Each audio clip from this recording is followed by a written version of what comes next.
College of Teaching and the future of professional learning.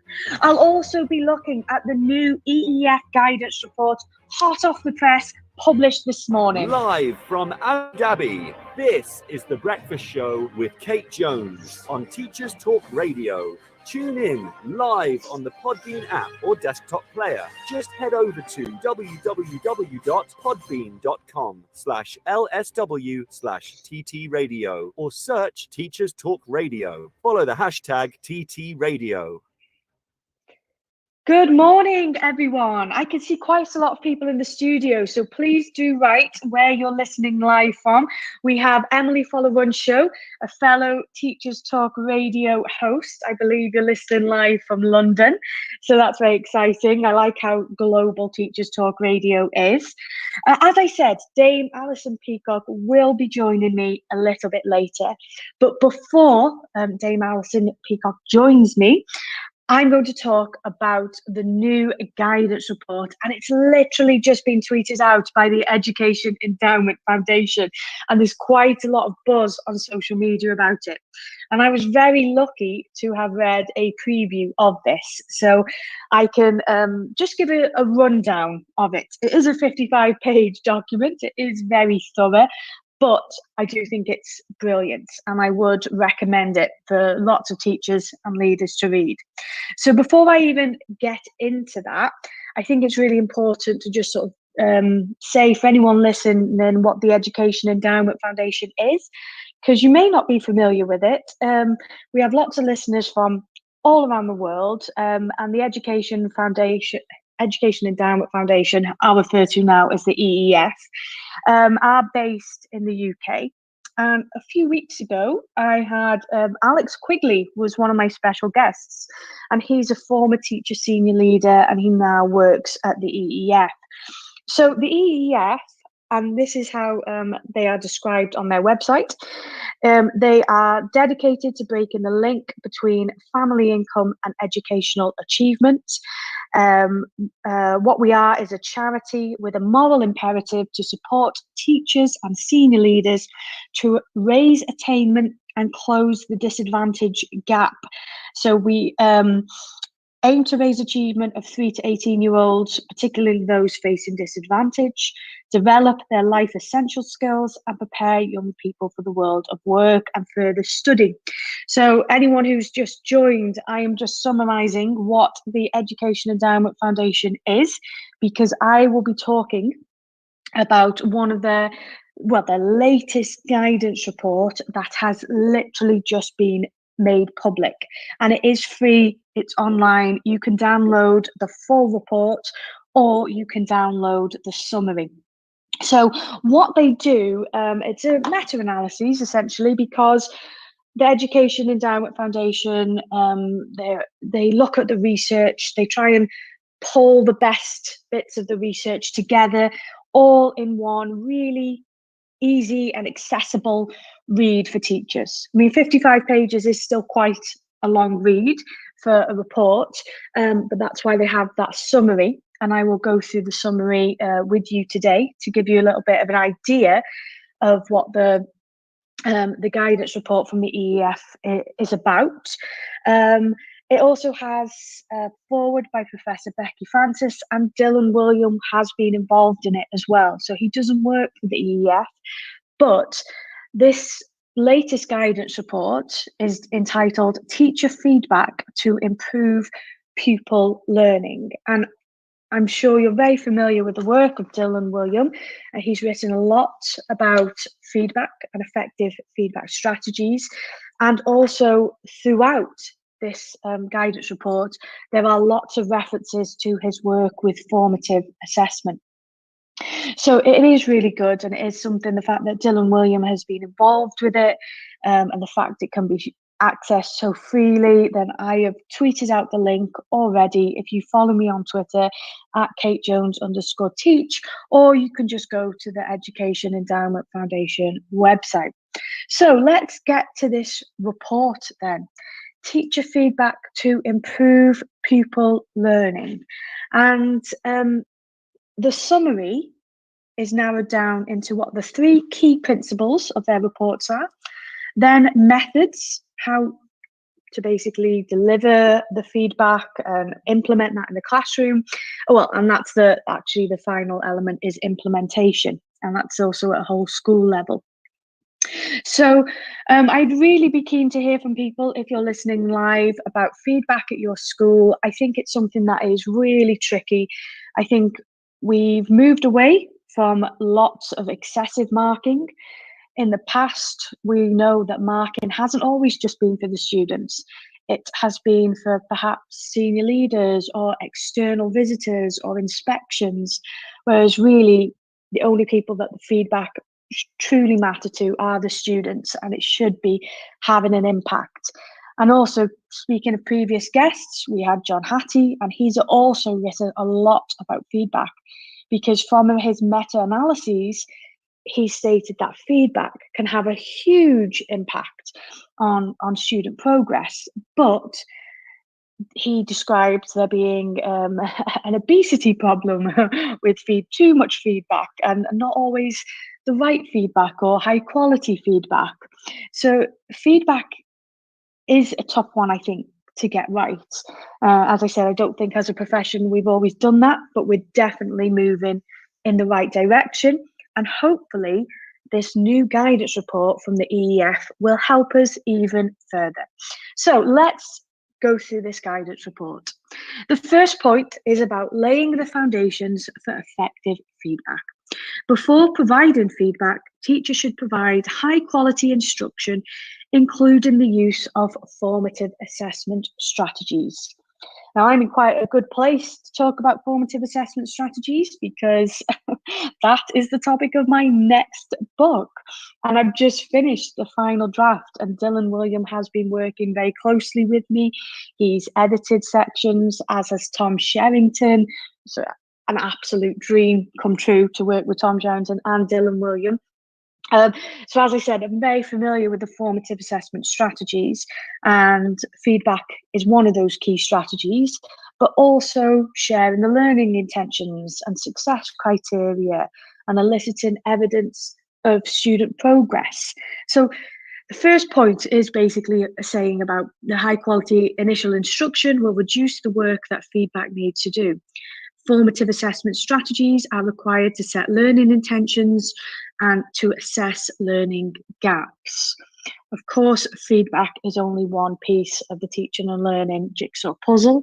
And feedback is a really interesting one, because I noticed this when we were doing online lessons. We had a long period of that in the United Arab Emirates, and we had a period of time where lessons were not live, but materials and videos were posted on the Google Classroom, and that was because in our context there were people who had travelled and were unable to return, so we had students on different time zones, which meant it wouldn't have been fair to have done live lessons. So we were posting the work as teachers, and the way we gave feedback changed dramatically, because if we were in a classroom, in a live lesson, we can give feedback all the time, especially lots of verbal feedback, whereas that wasn't happening with online lessons. Although there are lots of ways that technology can help us to give feedback, whether that is a quiz that provides instant and immediate feedback for students, or whether that's recording verbal feedback. And the thing that I liked about recording verbal feedback is that that is something that a student could come back to later, and they could repeat and listen to it again if they needed to, which obviously doesn't really happen in a live classroom. And written feedback could happen online as well. So that's about laying the foundations for effective feedback. That is their first point in the guidance report. Secondly, moving learning forward. Now, this is one of these debates that I regularly see about whether feedback should be immediate or whether it should be delayed. And it's just simply not as clear cut as that. There are times, as I've said, where we can give immediate feedback, but we have to be realistic. Whether you're a primary or secondary teacher, But we'll just use the example of a secondary teacher, as that's my background. And I teach classes from year 7 to year 13, and my workload can vary each week. And there may be times due to timetabling, let's just say, where I don't see my class for a week later, but I'm unable to read all of the classwork in that lesson. So perhaps the next time I can give them feedback is the following week, or perhaps even later. So then that's what can I do about that? So we just got to take all those factors into account. But this is what the EEF states about delivering appropriately timed feedback. It says there is not one clear answer for when feedback should be provided.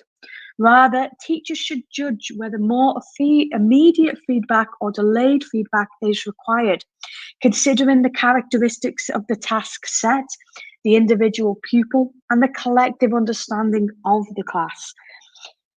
I absolutely agree with that, and who wouldn't? And I think that does come down to our professional judgment. And I think some people may read that and perhaps feel frustrated and think, well, that's not telling me anything new. But my experience with engaging with research is that it does 3 things, and I've spoken about this a lot. Sometimes when I engage with research, it can challenge my practice. It can make me stop, think, reflect on what I'm doing, and even adapt. There's been lots of examples where that's happened in my career. Or it can inform me, especially lots of the research I've engaged with cognitive psychology has told me things about how children learn that I had no idea about before. And I feel it's helped me as a teacher. I've grown in confidence as a teacher. But thirdly, research can confirm what we are already doing in the classroom. And that is not a bad thing at all. The fact that the EEF guidance report is saying there isn't a clear answer, teachers will know based on the context of their class and the task and all the other external factors, like I said, timetabling and so on. They will know when is the most appropriate time to give feedback. So moving on, the third element in their principle, plan for how pupils will receive and use feedback. So for me, in the terms of the principles, I think this is the most important element. And this links back to the work of John Hattie and Know Thy Impact. Okay, we're giving lots and lots of feedback to students, but what are they doing with that? Because what if they don't even read it? Or what if they're not listening? Then what was the point in that feedback? So careful thought should be given to how pupils receive feedback. Pupil motivation, self-confidence, their trust in the teacher, and their capacity to receive information can impact feedback's effectiveness. Teachers should therefore implement strategies that encourage learners to welcome feedback and should monitor whether pupils are using it. So that's really important as well, as monitoring and checking if we're writing the same piece of feedback each time, then something's not working, is it? If we're continually writing the same thing, then either the student is ignoring that and choosing not to act on it, or they really are struggling to overcome that. And Dylan William writes a lot about make sure that we give feedback that improves the overall learner, not that single piece of work. And that's the issue with things like online spell checkers and grammar tools like Grammarly and things like that. They will improve the quality of a piece of work, but they won't improve the literacy skills of the student.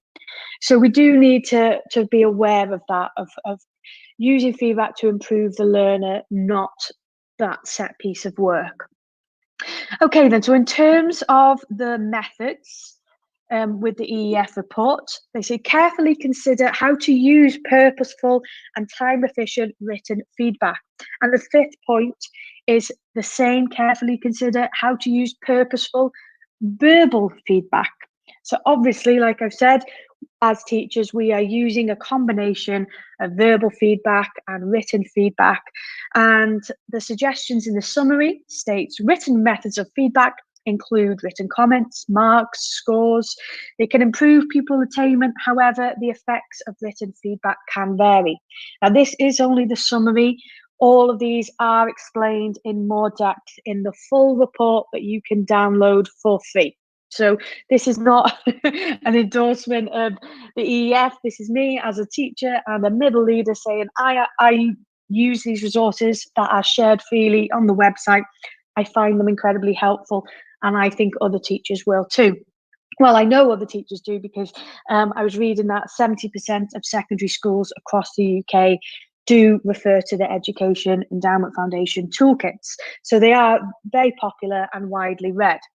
Now, verbal methods of feedback can improve pupil attainment and be more time efficient when compared to some forms of written feedback. However, as with written feedback, the effects of verbal feedback can vary, and the method of delivery is likely to be less important than ensuring the principles of effective teacher feedback are followed. And that links back to the previous points.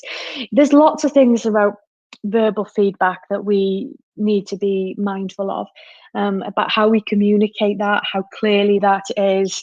The work of Ron Berger with Ethic of Excellence, he has a mantra that's quite well known, that feedback should be kind, specific, and helpful. And I absolutely love that. I also think feedback that we give to colleagues, perhaps if we were observing a lesson, should be kind, specific, and helpful. Now, Ron Berger really stressed this for peer assessment, because if you've seen the video Austin's Butterfly, and if you haven't, do check it out. Go on YouTube, type in Austin's Butterfly. I'll share it later on my Twitter. That's about improving a piece of work through peer feedback, and the impact that peer assessment and peer feedback can have. Now, this EEF report only focuses on teacher feedback, not peer feedback. But the reason why those principles are so important with students, first of all, the kind element. I've seen lots of examples in the past where students have been quite blunt with each other. I can't read your handwriting. I don't think this is good. So they do really need to be reminded that feedback should be kind, because it can be really demoralizing and upsetting and personal when it's unkind. And in terms of feedback being specific, I think, again, this is something that I haven't always done effectively. But if we're providing feedback saying, take care and improve punctuation, we could be even more specific than that. Perhaps they're not using capital letters for at the start of sentences. So we can really hone in on that rather than just general pronunciation. And then obviously the third point, helpful. Feedback absolutely has to be helpful. We want students to be begging for feedback. We don't want them to reject it, because we want them to want to improve their work and get better. And they need to understand that feedback will help them to continually improve. And when I am writing, I do really appreciate feedback. At times, it can be tough.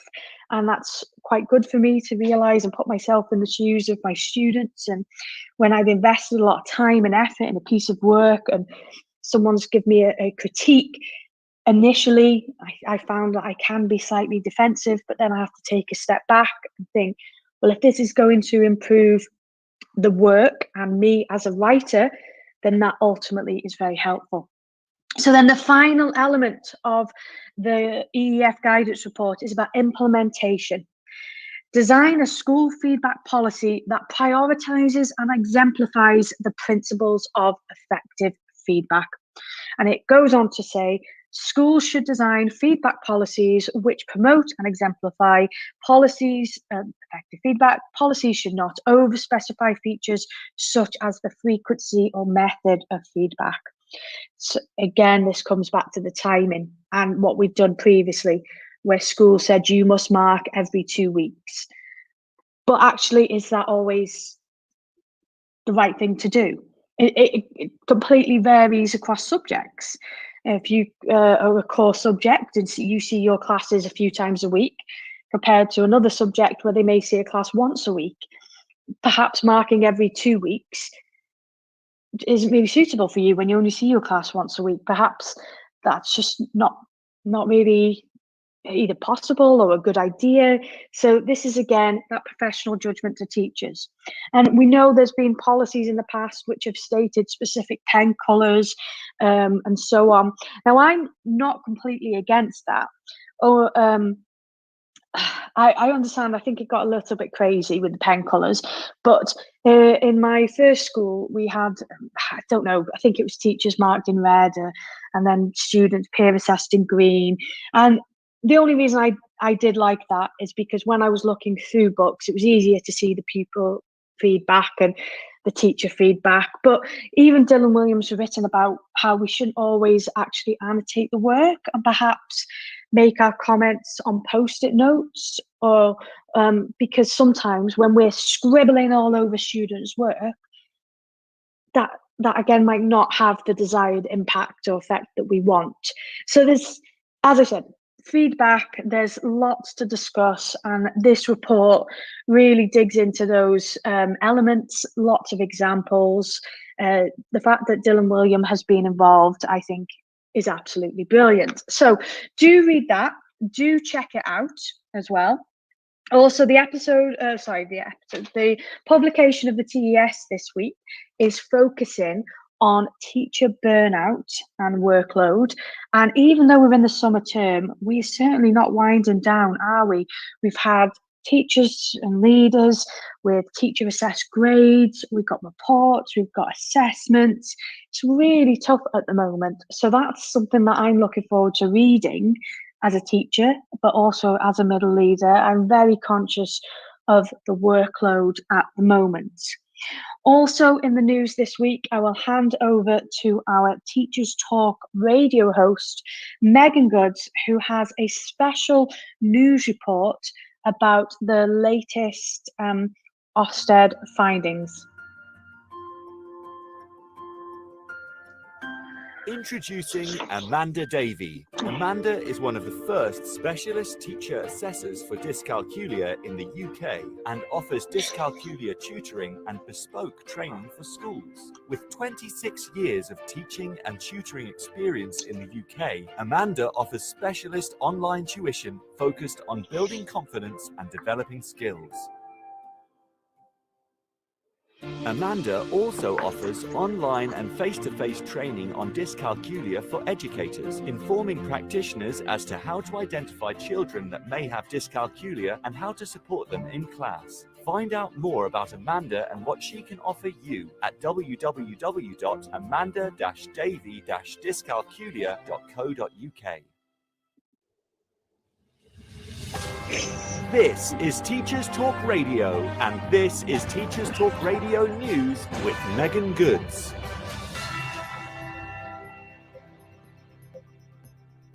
This is a Teachers Talk Radio special report on the 10th of June 2021, Ofsted review into sexual harassment in schools.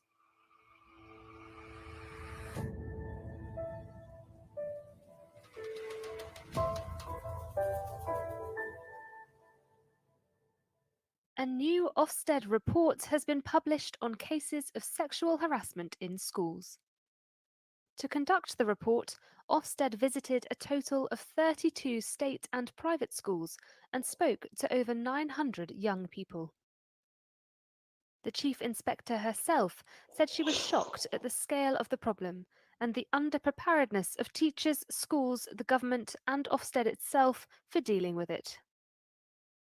90% of girls and 50% of boys said they were sent unwanted explicit images or videos a lot or sometimes. Students interviewed said that sexual harassment and sexist name-calling was commonplace, and one inspector was told that boys had collected nude photos of girls and shared them on social media. The children spoken to often didn't see the point of challenging or reporting this harmful behaviour, because it had become so normalised. Amanda Spielman, Her Majesty's Chief Inspector, said, "This review shocked me. It's alarming that many children and young people, particularly girls, feel they have to accept sexual harassment as part of growing up. Whether it's happening at school or in their social life, they simply don't feel it's worth reporting." This is a cultural issue. It's about attitudes and behaviours becoming normalised, and schools and colleges can't solve that by themselves. The government needs to look at online bullying and abuse and the ease with which children can access pornography. But schools and colleges have a key role to play. They can maintain the right culture in their corridors, and they can provide relationship, sex, and health education that reflects reality and equips young people with the information they need.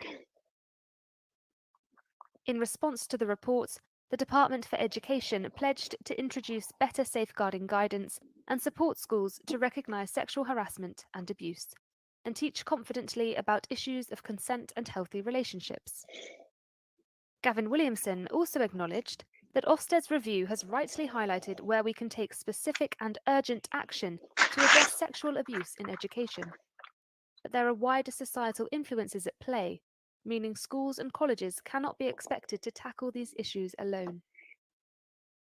The report was commissioned following the launch of the website Everyone's Invited, a safe space for students to report sexual abuse and harassment at school, which has had submissions from students covering 3/4 of all UK schools.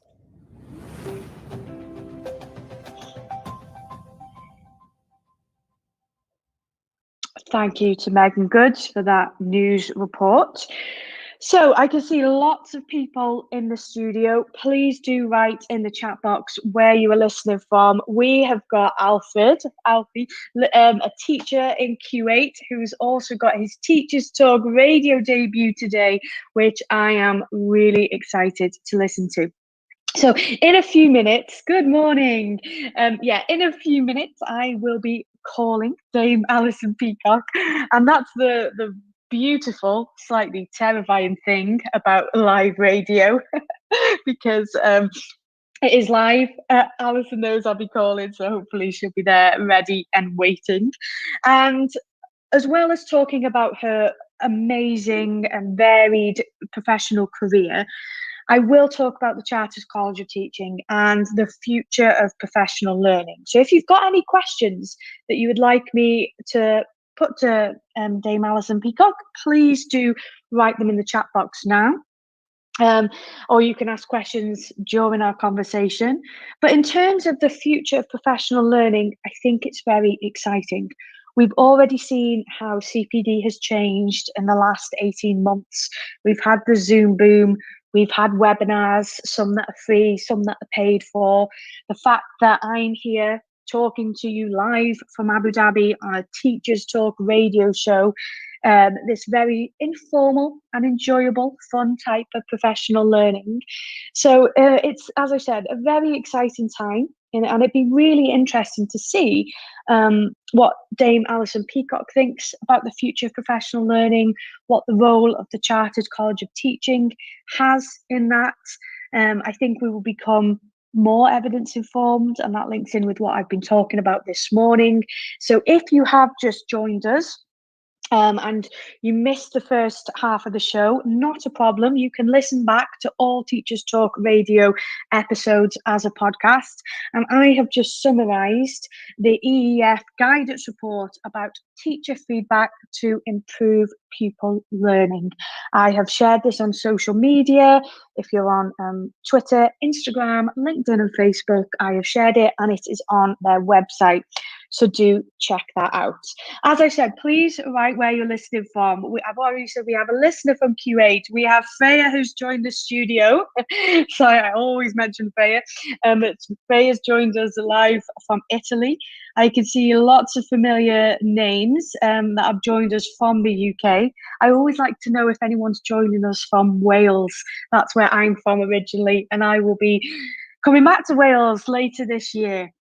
Well, actually, at the very end of the year, but I am incredibly excited about that. Oh, hi, we have Nikki from Birmingham.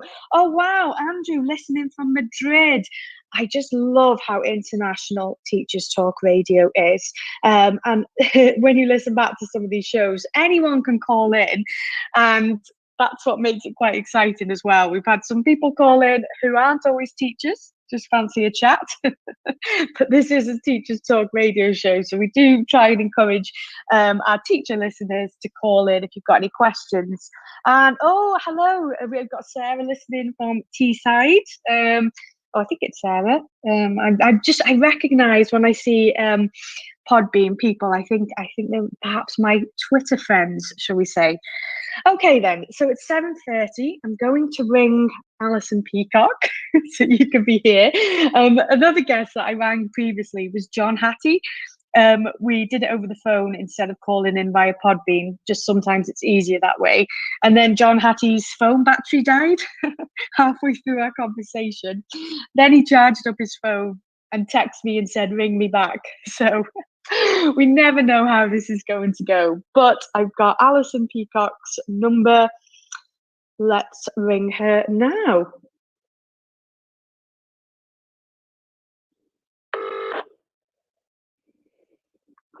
Good morning. Good morning, Alison. And we're live on the radio right now. I did say I was just ringing up Alison Peacock. How are you?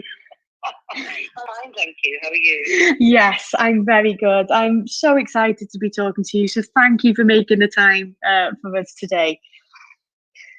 No problem. So what I always do, Alison, with my guests is I start off with a fun fact.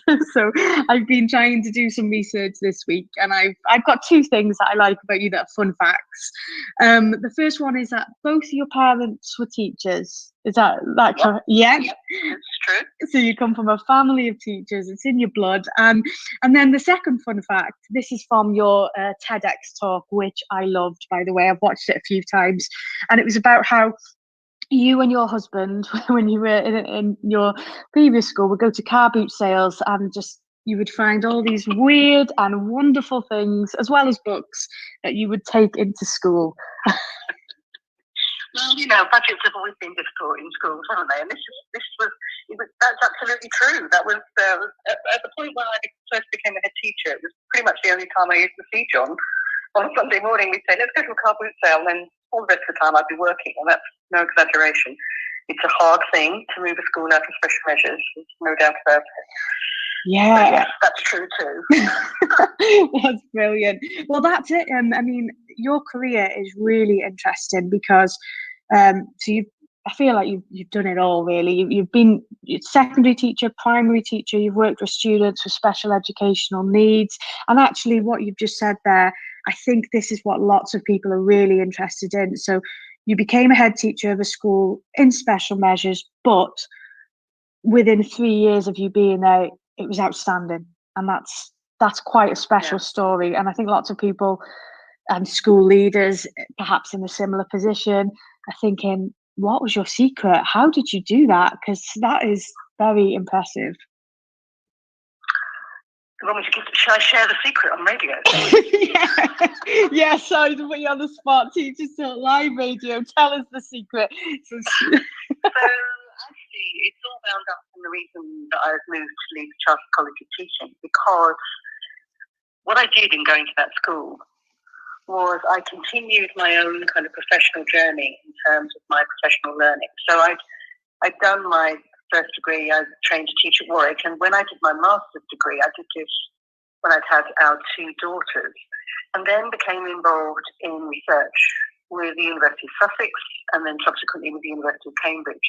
So when I came to that headship, although it was my first headship, although I'd never led a school before, I was very steeped in research about how children learn, about processes of, I guess that sort of academia. And because I was working with colleagues from the University of Cambridge, I actually valued their opinions more highly than any potential Ofsted inspector. Now, of course, I wanted to get the results, but I wasn't driven by a set of kind of ambitions that say this school has to be outstanding in terms of Ofsted. What I was driven by was, I want my colleagues at the university to look at what we're doing and say, wow, this is something that's worth writing about. This is really embodying all the things that we've been talking about for a while. And this was all around this notion of learning without limits, about not setting a ceiling on any child, about never labelling a child, never giving up on a child. Now, once you're kind of steeped in that sort of that theoretical and yet highly practical kind of way of working. If you go into a school that's been labelled as this school had been, the school itself embodies the very worst of that learning without limits kind of, this is what happens when people are given a label and they respond to that label. And so I was sort of driven by that notion of what can we do to lift this school up? What can we do to take it beyond where it is now?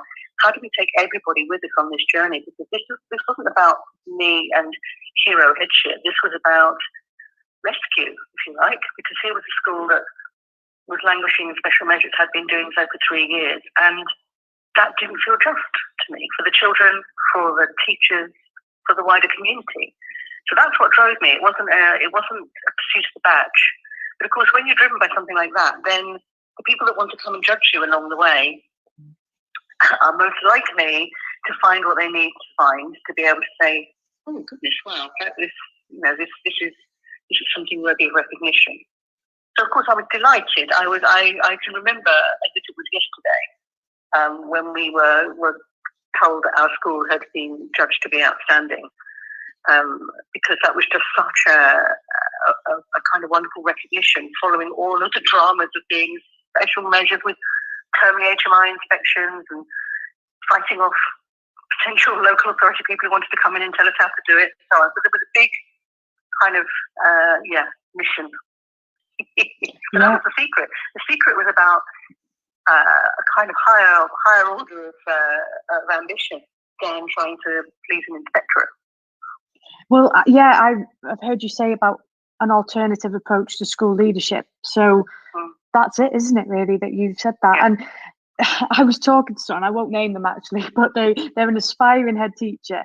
And I was talking about what you had done. And they said, I don't think I'd want to join a special measures school for my first headship. So No, don't do it. It's crackers. I mean, honestly, who does that?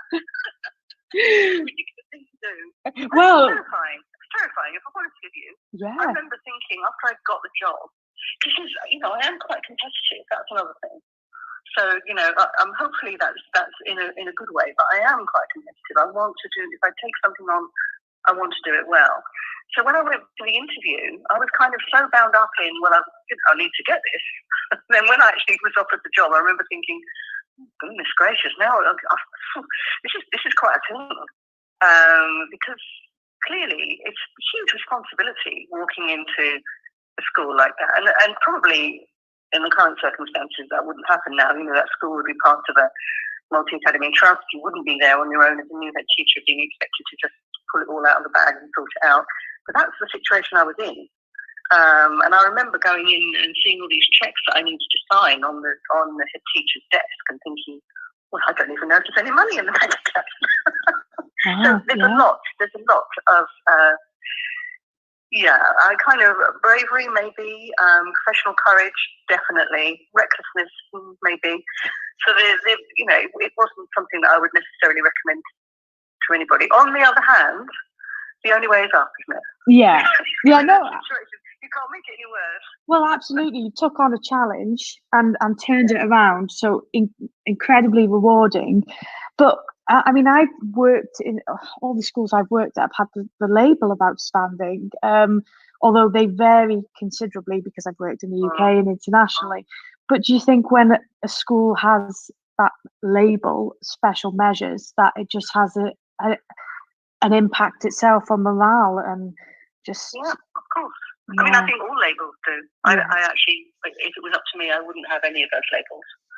I think, what I would be wanting to do is to expect all schools to be good or better. And for those schools that, for any reason, started to find things difficult, to be supported by others around them. I think we should have a much more collegiate profession. So I don't think the label of outstanding is helpful either.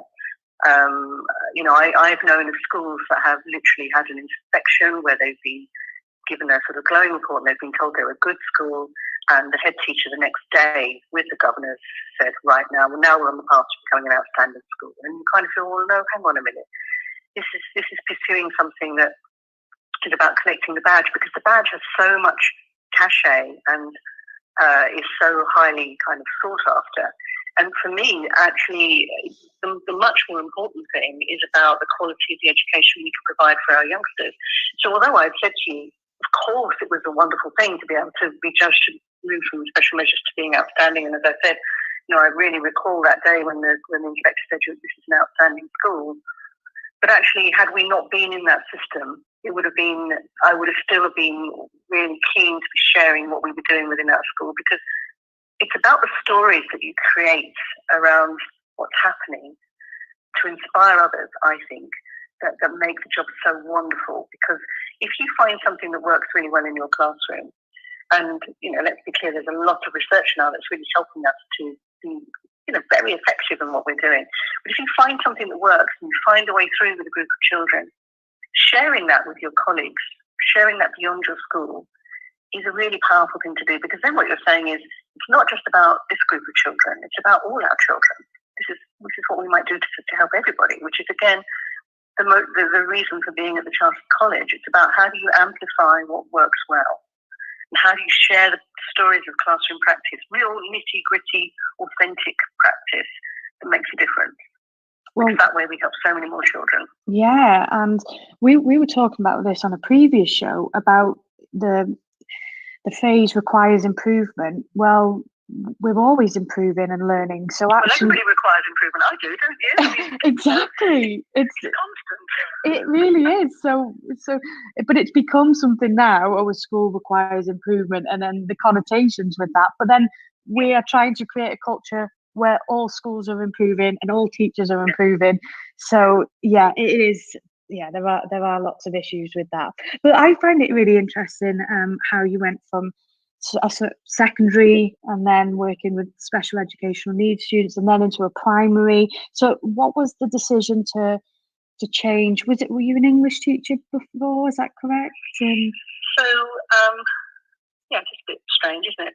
So what happened was that I trained as a primary teacher, having done an English degree at the University of Warwick.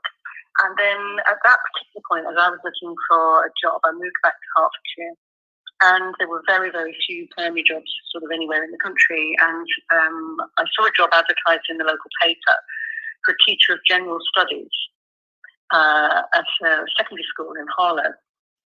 And I thought, well, I've trained to teach primary, so maybe they'll be interested. And I went along for the interview. And again, this competitive streak. So I went for the interview. And I'm thinking, well, I need a job. And I need to show them I can do this. Now, it was a really tough school. It was Parkmore's school, where Vic Goddard is now the head. Oh, yeah. Before Vic's time, it was in the old building.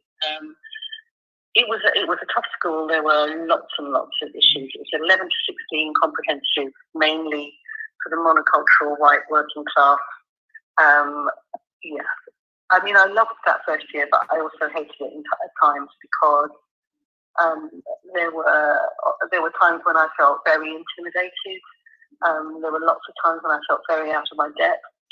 I was asked to teach because I was primary trained. People said to me, "Oh, well, that's good. You can teach some English, some history, some geography. Yeah. A bit of music, a bit of it." Honestly, and there were no schemes of work, and there were no resources. And actually, I am that old. There was no internet, so just try and imagine. Wow. that was quite a challenge. Yeah, it was a challenge. And I think everybody's first year of teaching is always challenging, which is why I think the new early career framework is to be so welcomed, because we need to recognise how difficult those first years in school can be, particularly if you're in a situation as I've just described. But also teaching is teaching, So I realised very rapidly that this was about knowing the youngsters, having something purposeful to do with them, building relationships. All the things that I had sort of started doing on teaching practice and really enjoyed about the classroom, I found I could do again. And some of the classes I taught were far easier than others. So I sort of learned, if you like, on the ground about behaviour management and my presence in the classroom and so on. I mean, it's such a challenge when you first start to teach. And certainly this was a baptism by fire. But, I actually really enjoyed being with the secondary youngsters, and I moved from there to a great big community college up in Leicestershire, which was 11 to 19 plus adults. community college.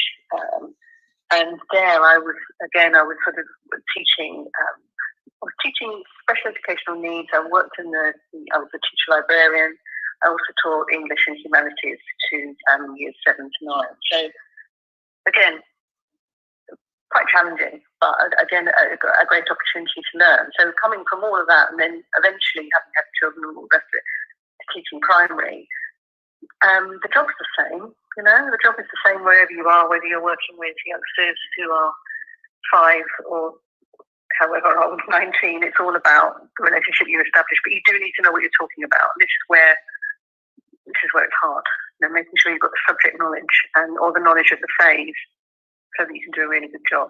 And that's why that's why I was constantly reading and finding out and being involved with the university and so on, because the job's endless, isn't it?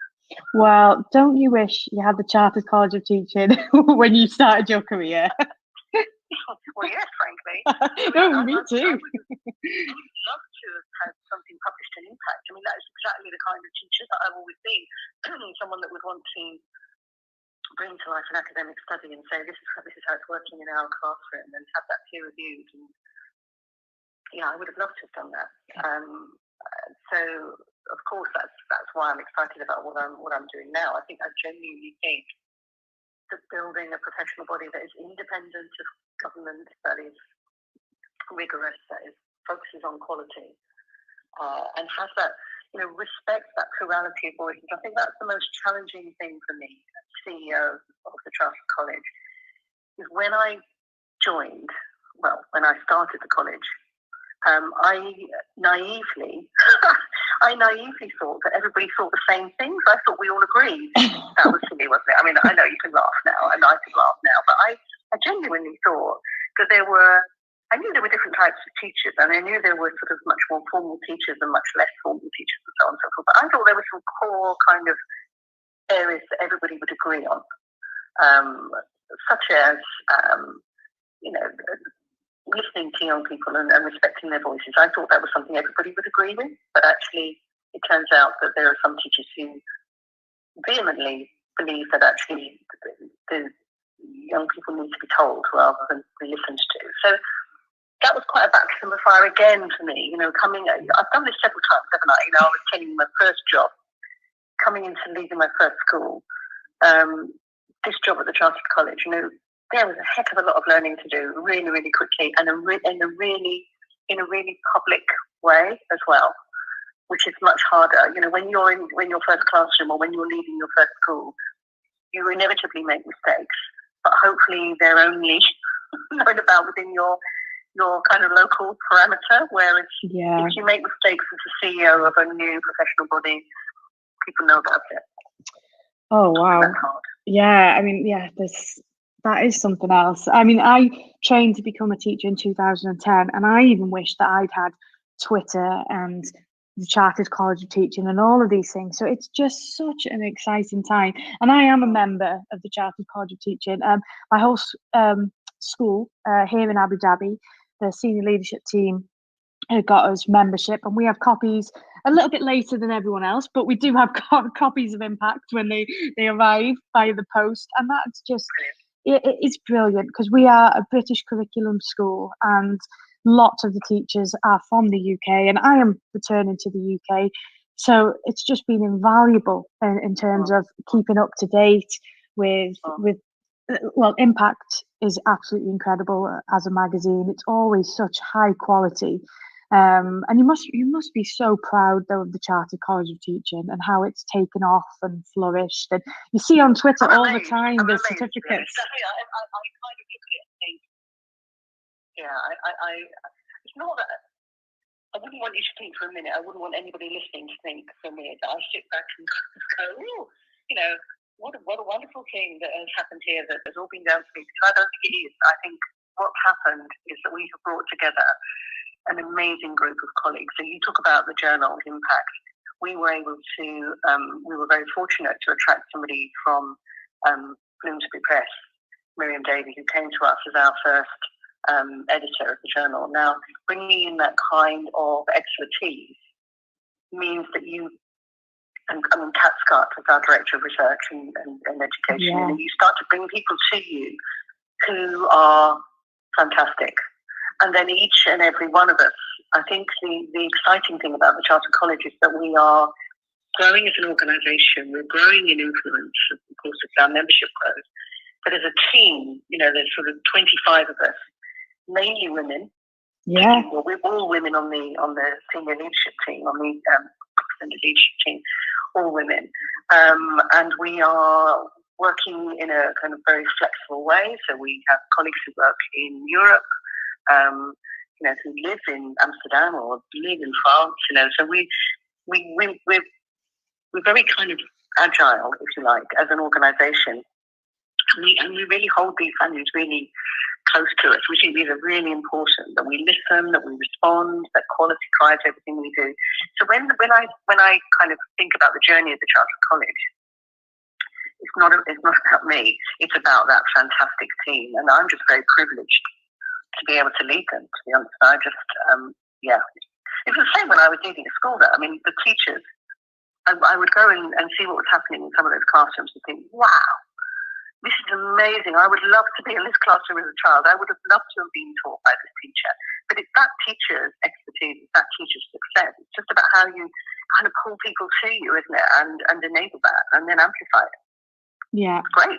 Yeah, I noticed that actually. I was just looking through the website again, and I looked at the membership team, and obviously, yes, I recognise Kat Scott, and she also, well, you've edited Chartered College Teacher and have edited the Early Career Framework Handbook, which I tweeted out this week. And even though I'm not an early careers teacher, as a leader, I was reading it and I thought it was absolutely superb. And again, fantastic contributions from a wide range of teachers and members from the Chartered College of Teaching. But yeah, that is really impressive. And what a fantastic, in terms of the women ed movement, obviously you are a fantastic example of female leadership and smashing that glass ceiling and becoming the CEO. And actually your role is completely unique, CEO of the Chartered College of Teaching.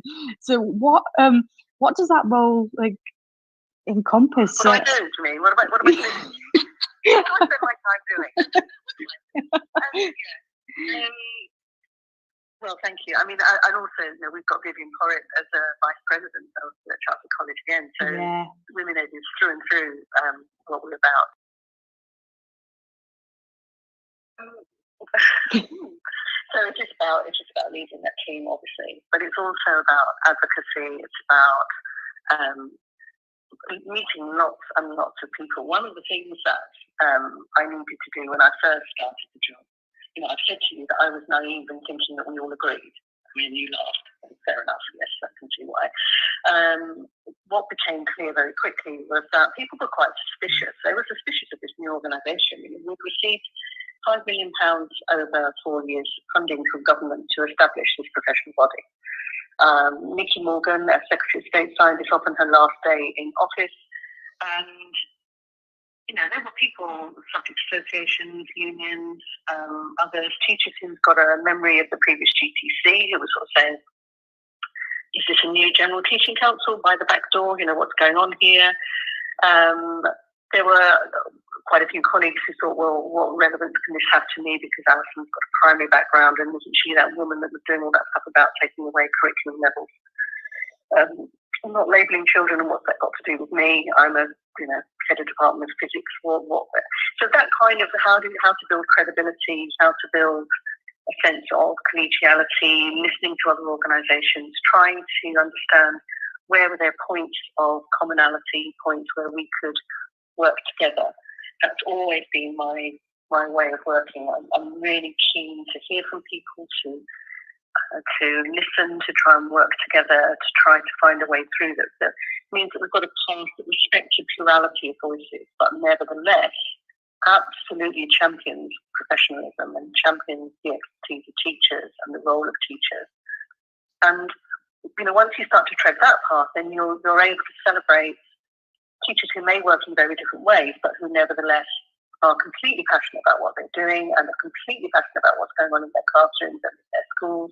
And it's about giving a voice to that whole range of colleagues within the profession and listening beyond the profession as well. So as CEO, most of my time is either spent listening, meeting people, presenting about the college as I'm talking to you now, really trying to build that kind of sense of why would we need this? Why do we even need a professional body?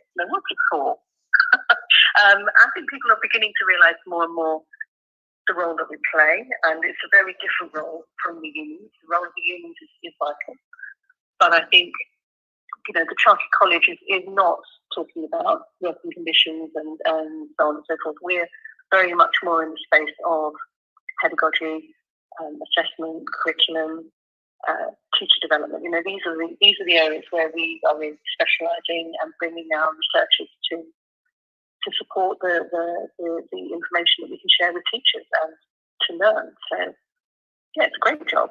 Yeah, fantastic job. And I was actually chatting to someone who's a member, and they were also saying how much they love Impact, the magazine, but they didn't realise what else the Chartered College of Teaching offer, because I've written 3 books on retrieval practice, and lots of the research I've accessed has been from that massive database of research on the website, which has been a complete game changer for me, because one of the huge barriers for me, I wanted to become evidence informed, very well intentioned, but didn't really know where to start, where to look. And even when I found stuff from a Google search, it was blocked or it was a paywall, and there's lots of issues.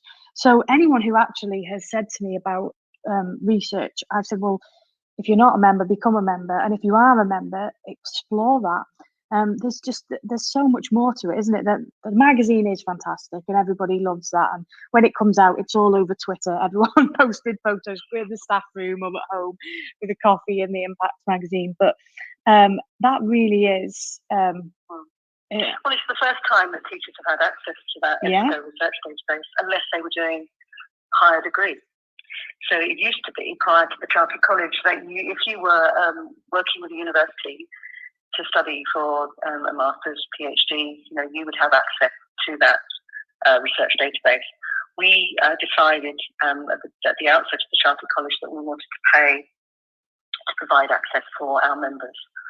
And I think, we have such a vast array of members who have all kinds of different roles and responsibilities and so on. So there will be some people listening to this thinking, oh my goodness, I don't even have time to glance at Twitter, leave alone read a journal, leave alone go onto a journal database. But there are other colleagues who, like yourself, who have hugely benefited from the access to that research. So yeah, absolutely, it's a fundamental, I think, knowledge is power. So let's make sure our teachers are aware of all the research that's there, giving access to it. Yeah, and that's a really good point. The research is there, and I've not just for retrieval practice, but I've looked at so much when I've been trying to look at actually special educational needs and disabilities behaviour. It's vast. It's really incredible. So, and it's such a low fee as well, isn't it? You could pay like NQTs, I think it's £1 something a month, and then £3.75 a month. And you can. Yeah, we've kept the membership as low as we possibly can, and we've actually extended it from September. We'll be able to offer this to early career teachers for their first 2 years of teaching. They will have a subsidised rate of I think it's £2 a month. For the first 2 years of your membership. So yes, we're trying really hard to make it accessible to everybody. And in terms of that research database, as you described, we've also produced lots of sort of synthesis of research so that people can look and see, what are the key things I need to read if I want to find out about, as you described, an area of special educational needs or an area of behaviour, what are the key texts that I might want to go and search for, so that we're kind of guiding people along a pathway as they begin to embrace it. Yeah, it's well, thank you. Actually, it's massively played a role in my career in writing, but also as a classroom teacher as well. There was a question sent to me that said about it being voluntary, and how do you think it should remain that way, or do you think because it's absolutely. You always. So if it wasn't voluntary, if it was mandated, it would be another general teaching council, wouldn't it? And then it would have a very different role. And this is I think this is about the profession owning something. Yeah. This is the profession deciding whether or not they want to join. If people had decided they didn't want to join, then I wouldn't be talking to you now, because government funding was set up to enable the establishment of the Chartered College, but was never intended to be there to run the Chartered College. So, we are funded by our membership. We're funded by the tens of thousands of colleagues who join us. And what we haven't talked about yet is development of chartered status, and how we can really, I think, build the expertise, the status, the recognition that teachers have.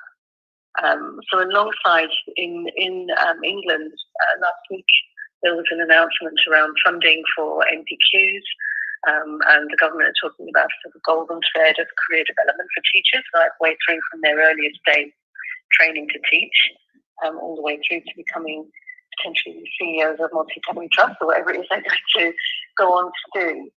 What we're offering is the opportunity to take assessments along the way to become chartered.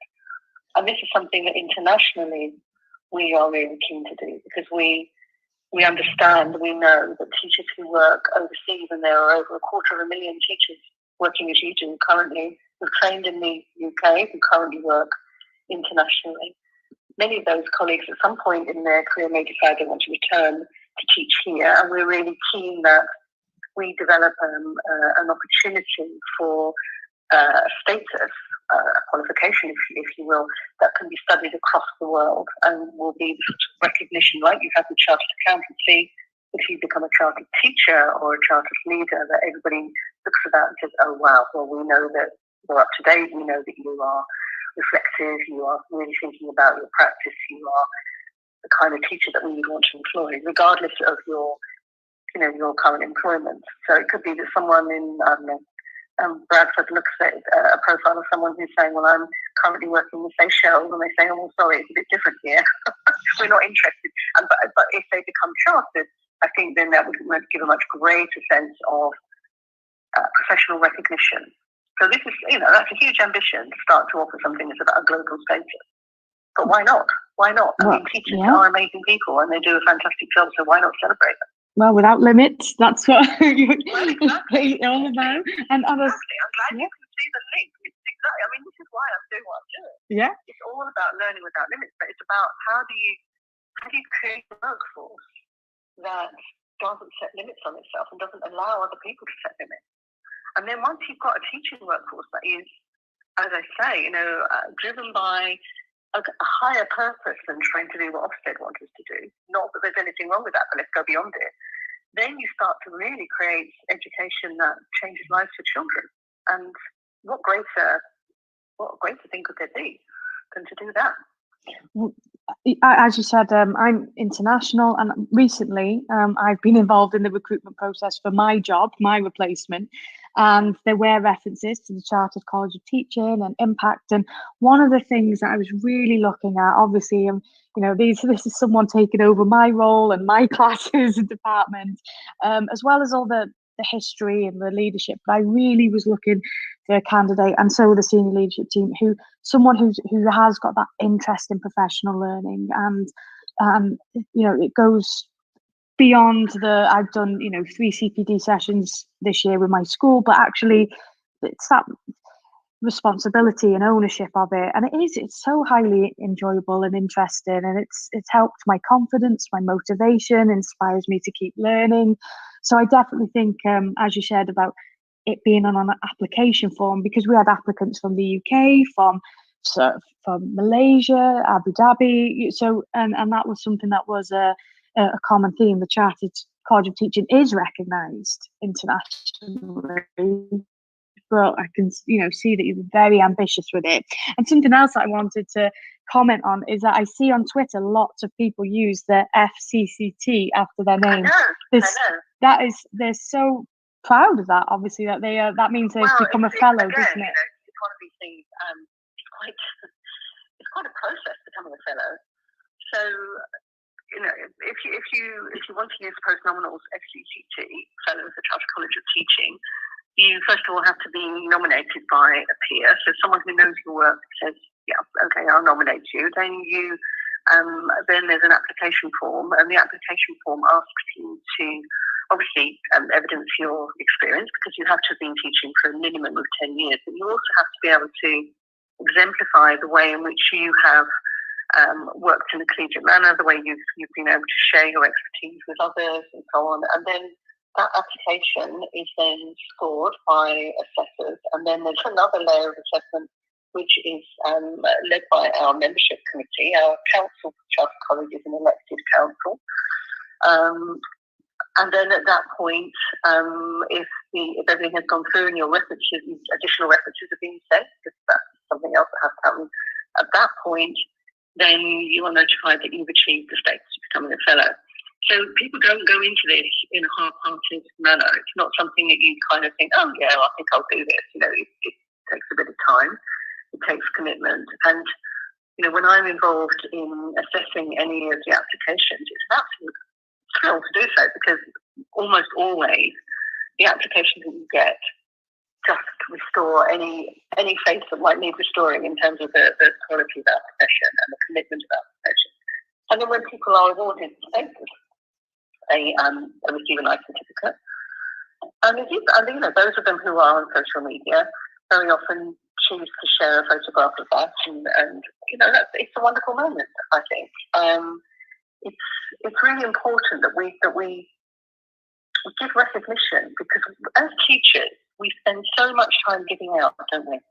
Spend so much time building others up, building up our youngsters in our classes, supporting our colleagues, hearing stories from parents where they're upset about things and trying to make them feel better about, we're constantly giving out as a teacher.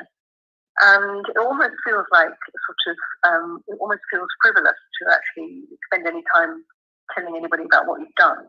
But in doing so, you're able to encourage others to think, oh, actually, this is really inspiring. Teachers are inspiring. So I love it when we see these things on Twitter, as people are brandishing their post-nominals.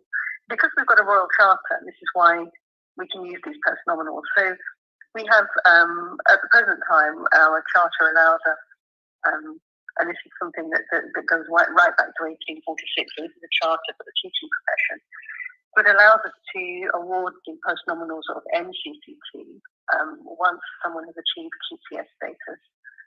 And then to become a fellow, as I say, they need to go through this process to apply for fellowship. So, yeah, it's a highly prestigious process. And it's great to see when people achieve it. Yeah, and people are very proud, and rightly so. Yeah, absolutely. And I wasn't sure about the process, but I've seen lots of people talk about it on Twitter and talk about nominations, and the fact that it's so rigorous as well. It's no wonder why it's a really good achievement, and it is, as you said, celebrating people within the profession as well, which is absolutely incredible and really well deserved. So we've touched upon this already, where you said about big plans for to spread the Chartered College of Teaching even more so around the world. But the Chartered College of Teaching has developed, so you've published a book already, the Early Career Framework Handbook, which I've said is incredible. But what about the future of the Chartered College of Teaching? I remember last year watching a few online webinars, because the Zoom boom with COVID and CPD had changed, and obviously that changed everything, didn't it? Are you hoping eventually to go back to having in-person events? Because I know there's been some quite large-scale Chartered College Teaching events. It's always about where can you achieve the most impact and help the most people. And obviously, over the last year, doing things online has been essential, because we haven't been able to meet face-to-face. But it's also meant, so for example, Monday the 21st of June, which is kind of week after next, we have Anna Trethaway from Ofsted coming to talk about the report that was published yesterday on sexual exploitation of young people. Now, she will be able to come and talk. She's written the report. She'll be able to present, take questions. That will be an event that will be available to members. It would be, if we were to do that face to face, we would only get a fraction of the people who will be able to either join live or hear that presentation later on. So there are things like that where actually it's very helpful in this new world, to be able to say, well, look, let's just go online. I can interview. I know about the work that's gone on. Similarly, Dame Rachel D'Souza is a fellow of the Chartered College. We're just looking at a date for the two of us to talk about her plans as Children's Commissioner going forward.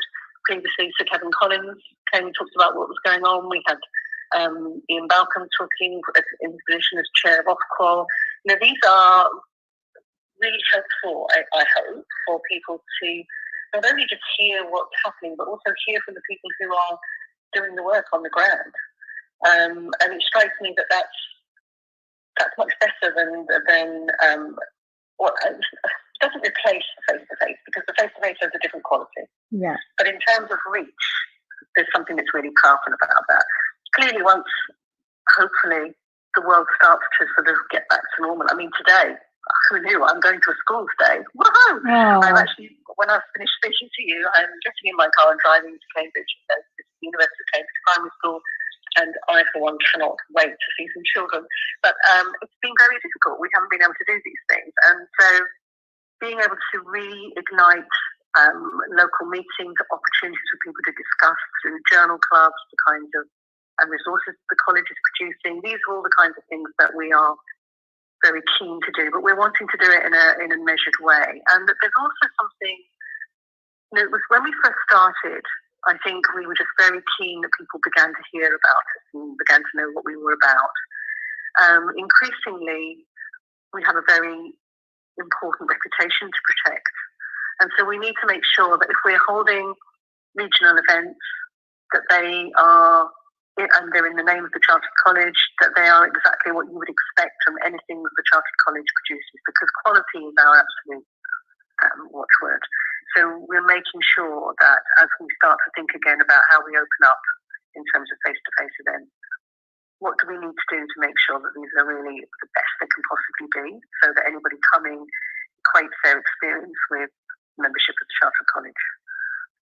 Yeah, absolutely. And what you said about the wider reach, well, I've absolutely loved that I can watch.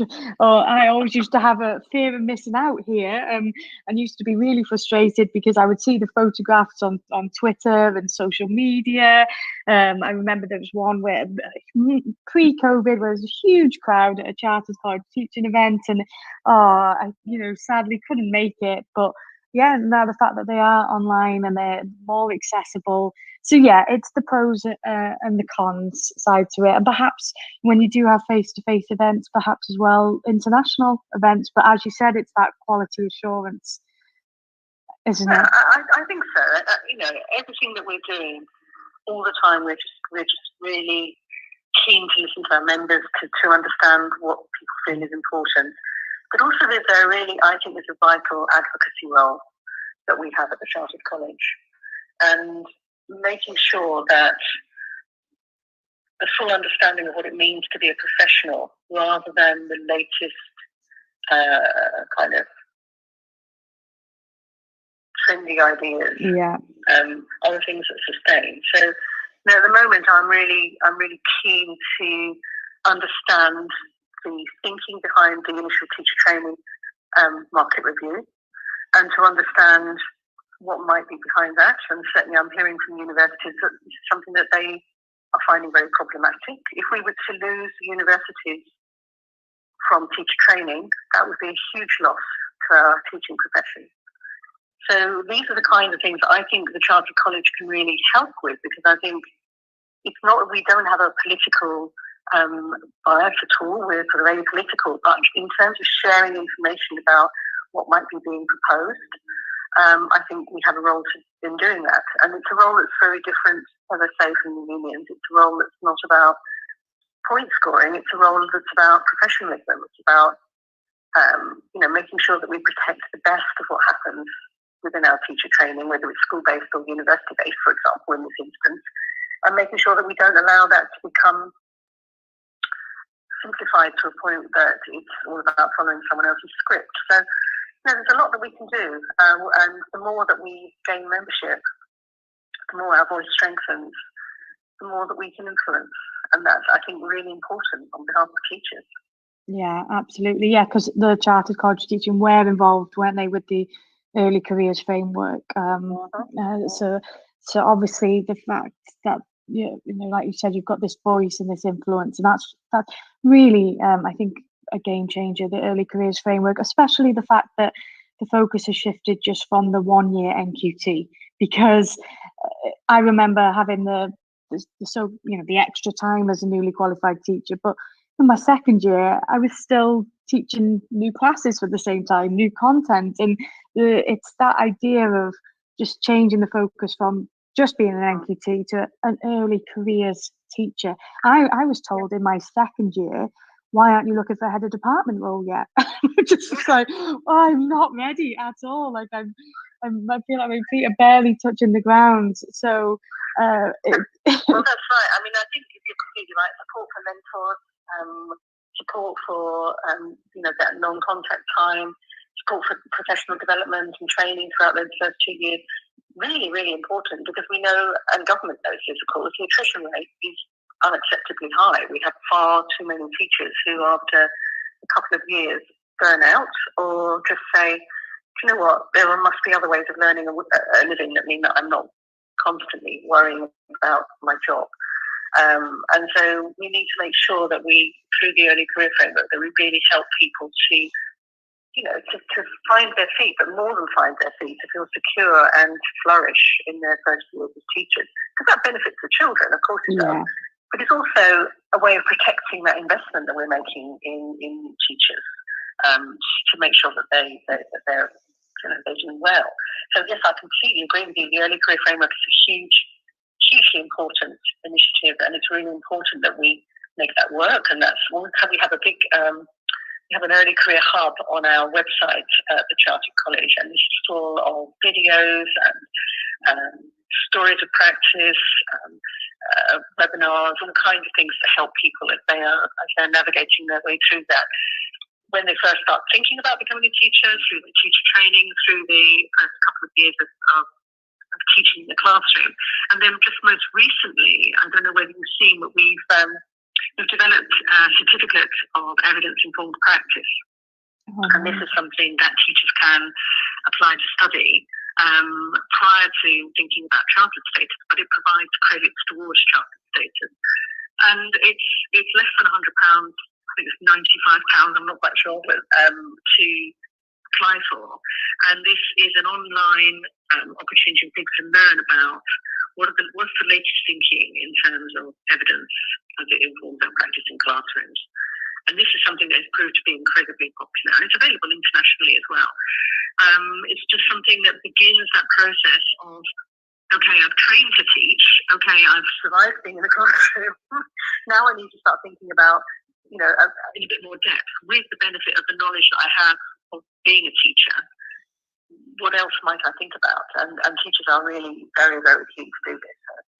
So I'd encourage colleagues to have a look at that. Yeah, that sounds incredible. And I do follow you on Twitter, and one of the things that I think you are a fantastic voice in education, Alison, and often your tweets are thanking the teaching profession, especially this year we've had has been awful. And you're very passionate about defending teachers. I know. I'm just thinking about. I made a note of some of your tweets about how you said. Disappointing is an understatement. We deserve much better about the funding, and I won't get into obviously. I never talk about the politics. I mean, I'm watching from a distance on Edu Twitter with Gavin Williamson and all of this, and it seems like a very really stressful time in the UK, and I think it is really important that we do have important and influential voices in education like yourself, who are there being very vocal, defending teachers and celebrating teachers. And what do you think, I'm not sure how to phrase this, but what advice would you offer moving forwards? I mean, we've had a really tough time with the teacher assessed grades, with COVID, with everything. How are we going to, I don't like saying close that gap, because this has happened, that gap, how can we change that? But how can we sort of move forward from this and try to get back on track? We've obviously had the resignation, and about there's a huge amount there, but I think that the reality is that everyday teachers aren't worried. Well, they might be worried about it, but they're not. It doesn't impact on them daily what people like our Secretary of State might be thinking. In fact, many of our teachers won't even know necessarily who the Secretary of State is of the day, so they won't be worrying about those things. Teachers will be day in, day out, doing their best for the young people they're working with, and supporting their colleagues and working with their colleagues. And I think that remembering the difference that you make as a teacher, remembering that the conversation that you might have completely off the cuff with someone who years later they say to you, when you said that to me, Miss, and you think, no, and tell me more, and they tell you that something that you said or something that you did or something they experienced in your classroom set them on a path that now they're really thankful for. Those kinds of moments happen to teachers, and they are amazing. And it's not that we go into the job because we're looking for those kind of plaudits. It's not because we don't take on a career of being a teacher because we're looking for thanks all the time. But we do need to allow ourselves to stop and feel good about some of those moments. And I think it would be a very unusual teacher that, if you really ask them, couldn't come up with some stories or just moments where they realise that something they've done, something they've enabled has made a difference to someone's life. Now, there aren't many jobs where you can do that, are there? And I think I certainly know that there have been things in my career, and you heard that. You said you heard that TED talk that I gave where I talked about Miles. Oh yeah. I talked about Miles in that TED talk. Yeah, you do. Miles, I know that story very well, and that he returned back to you, didn't he? Yeah, well, he did. And this was a lad who came to us with lots of issues, went to special ed, came back to our school. Well, I just heard a couple of weeks ago that Miles has just received a place to study at the Russell Group University. Oh, wow. He's going to be studying criminology. And, those kind of stories, they make a shiver run down your spine, because it's the difference. And this is not, it's not about me. This is about teachers all the way along the line in that child's experience of school have believed in him and enabled him, and he has worked really hard. His adoptive mother has supported him tremendously, and so on. And it's those kinds of things. You can't bottle that. You can't put that in a document and say this is what teaching is all about. It's that experience, that interaction, those connections. Whatever kind of teacher you are, you will know that you make a difference. And let's make sure that's for good.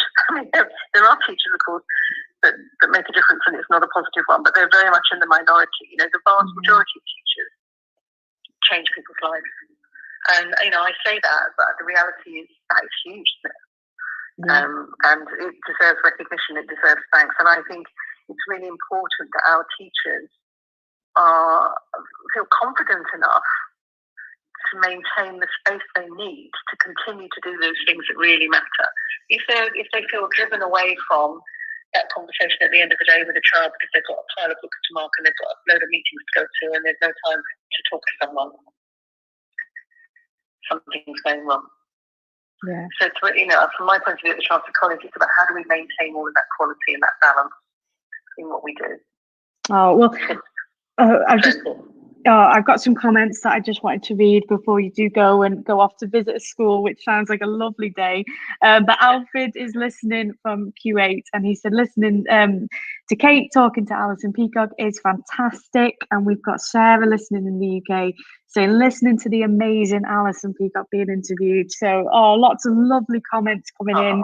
Yeah, so this has been really interesting because, as I've said, I'm a member of the Chartered College of Teaching. I follow you online, and I knew the backstory about the special measures to outstanding. I mean, I probably read somewhere that you transformed it overnight, and you've told us the story about how you did that. And this has just been really, really interesting to hear about your varied career in education.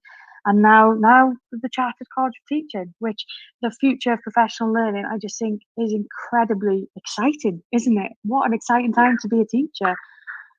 So exciting and so important. And I'm just delighted that we've kind of captured the imagination of so many teachers and they're joining us. Yeah. So it's great. I know. Yes, long may we continue to do what we're doing. We make the difference, don't we? Yeah, absolutely. So thank you very much for everything that you are doing with the Charter College of Teaching, with Women Ed. And thank you once more for joining me today on Teachers Talk Radio. I know that you've been invited on previously. We try not to have the same guest, but both Noreen and I both really wanted you as a guest. So we were just like, we will make the exception for Dame Alison Peacock. It's been an absolute pleasure. Thank you very much indeed for inviting me. It's been lovely to talk with you. Yes, I've loved it. Well, I will let you go and enjoy your school visit. That does sound lovely. So have a great day. Thank you, Alison. Thank you. Bye. Oh, wow. I absolutely love that. How nice is Dame Alison Peacock? She's just so lovely. And when you watch videos, like I said, her TED Talk and the story about Miles and going to a car boot sale to find items that she can give to year 2, learning about the Victorians. It's just so special. Oh, well, I really enjoyed today, this episode. Just to have a quick recap of everything that we've covered so far. Oh, I've covered so much. Started off looking at the brand new EEF Teacher Feedback to Improve Pupil Learning Guidance Report. So do check that out. That is available to download free online. Then I spoke about how the TES are documenting how to prevent staff burnout. And I just wanted to raise awareness of that, whether you read the TES articles or whether you just have a conversation or whether you just reflect on your own well-being and how you can avoid burnout. Then I absolutely loved the chat with Alison Peacock. Literally just got off the phone to me, spoke about the Chartered College of Teaching, and it really is incredible. I found it very helpful. I am a member, and I love the Impact magazine. It has different themes and topics when it's published, different editors, different contributors. It's got a research database. There's lots of CPD online. And if you're an early careers teacher, it's £1.96 a month. If you're a teacher, £3.75. Although I know that there are discounts for schools that purchase it for all of their staff. Oh, wow. So yeah, a very evidence-informed episode today. And also want to highlight, if you missed my show last week with Global Teacher Prize winner, Andrea Zafiaku, oh my goodness, you have to listen to that. Andrea was so lovely and funny. I've never spoken to her before, but it felt like I was chatting to one of my friends, and we have made plans for coffee when I'm back in the UK, which is one of the things I love about this with my guests. I always say, please, can I meet you? And I'm excited to announce my guest for next week. So I will be joined by head teacher of Huntington School in York, and it's quite a well-known school, because that was the school that Alex Quigley spoke about in a previous episode, and that's John Tomset. And I'm not quite sure where to begin with John Tomset, because he's authored so many wonderful books. He's an absolute superb writer, one of my favourite writers. He's written blogs in the past that have brought tears to my eyes. So he's absolutely incredible, and he's a very experienced senior leader. But he's actually retiring and entering a new phase in his career. So if you have a question for John Tomset that you'd like me to ask about any of his books, about being a head teacher and a school leader, and a school leader at an incredible research school, he's also one of the authors of the In Action series, and both John Tomset and I are delivering a In Action masterclass led by Tom Sherrington. So the fact that I'll get to present, not necessarily alongside John because it is virtual, but we're still part of the same In Action team, is very exciting for me. So we've almost come to the end of it. I hope you have a lovely weekend. We have got some fantastic shows lined up for today, so please do listen. Teachers Talk Radio is expanding, it's taking off. It's just doing so well. If you're on social media, do follow at TT Radio 2021 on Twitter, on Instagram, LinkedIn, and Facebook. And as I've said, do listen to the shows today. We have the morning break at 9:15 with Charlotte Marshall. And then we have the drive home later this evening at 4:00 with Alfred Beach with his debut show. So don't miss it. Take care, everyone. Bye. You've been listening to Teachers Talk Radio. Tune in live and listen back at ttradio.org. We look forward to hearing from you next time on Teachers Talk Radio.